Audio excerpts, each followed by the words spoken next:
Aircraft carriers have become obsolete in modern day warfare, and the United States barely has an advantage just because they have 11 of them. That's why China is planning to build and deploy 6 of these carriers by 2035, and why Russia is still trying to build a 90,000 ton aircraft carrier, but they still can't do it. In fact, Russia has only been able to successfully build one aircraft carrier called the Kuznetsov, and that's been rotting at port since 2018. And in 2019, they made a huge plan to build at least their first nuclear powered aircraft carrier, but that didn't work. And for those of you who are saying, well, hypersonic missiles can easily take out an aircraft carrier, sure, if the aircraft carrier stays absolutely still, not a problem.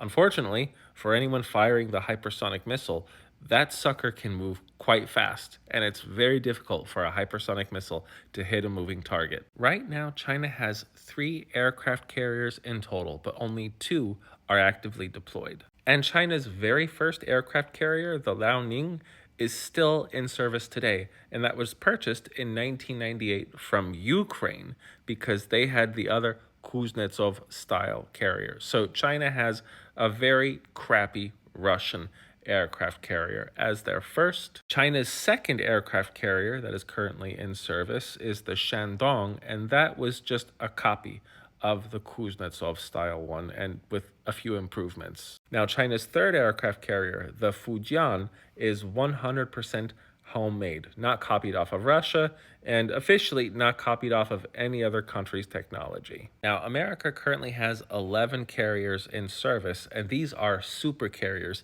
Each of them weigh more than 100,000 tons, so more than Russia has been trying to push for since 2019. Like I mentioned before, China plans to have at least 6 aircraft carriers by 2035, but the United States currently is working on 2 more, which are Ford-class carriers. They are the largest, most advanced ones on the planet, and they have plans to build 2 more. So by 2035, China will have 6 carriers, and America will have 15. And remember, these floating airports can carry between 50 to 75 fighter jets, and these are the most advanced fighter jets on the planet. And I know a lot of tankies are going to refer to the little skirmish between India and Pakistan, in which the Chinese-made J-10Cs shot down the Rafale and the Mirage aircrafts.